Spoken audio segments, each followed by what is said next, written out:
इन दिनों बागेश्वर धाम और यहाँ के पीठाधीश्वर धीरेन्द्र कृष्ण शास्त्री पूरे देश भर में काफी चर्चित हैं। महाशिवरात्रि के अवसर पर बागेश्वर धाम में 121 गरीब कन्याओं का सामूहिक विवाह हुआ।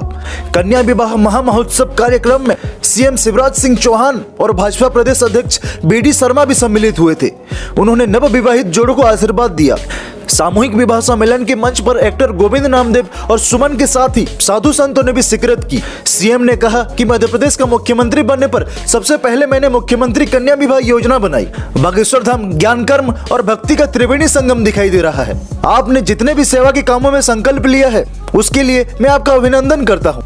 यहाँ बेटियों के विवाह में सम्मिलित होकर मैं अपने आप को धन्य अनुभव कर रहा हूँ। बागेश्वर धाम में सीएम शिवराज सिंह चौहान ने कहा, आत्मा मुख्यार्थ जगत हिताय च। इसका मतलब है आत्मा के मोक्ष और जगत के हित के लिए जिन्होंने देह धारण किया है, ऐसे हमारे परम पूज्य संतगण, मैं उनके चरणों में प्रणाम करता हूँ। सीएम शिवराज ने कहा, मैंने अपने गांव में बचपन से ही माता पिता को बेटा और बेटी में भेद करते हुए देखा है।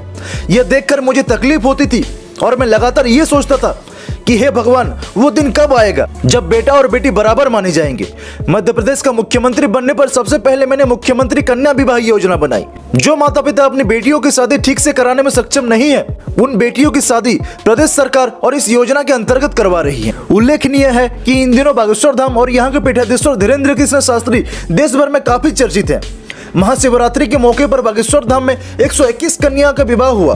वहीं 19 फरवरी तक चलने वाले समागम में देश भर से बड़ी संख्या में लोग अपनी समस्याएं लेकर बागेश्वर धाम पहुंच रहे हैं। साथ ही बागेश्वर धाम में इन दिनों यज्ञ का आयोजन भी चल रहा है। आइए जानते हैं कि उन 121 कन्याओं को उपहार के तौर पर आखिर क्या दिया गया। उनको उपहार के तौर पर दिया गया डबल बेड के साथ गद्दा, बेडशीट, तकिया, कंबल, सोफा सेट, ड्रेसिंग टेबल, 121 बर्तनों का किचन सेट, अलमारी, ट्रॉली बैग, पायल, झुमकी, एक सोने का आइटम, 4 साड़ी, श्रृंगार सामग्री, 165 litre fridge, cooler, TV, safari suit, सेहरा, बर निकासी के लिए घोड़ी और कन्या विवाह के लिए अन्य सारी सामग्री। ये सारी चीज विवाह के दौरान उन कन्याओं को उपहार के तौर पर दिया गया था।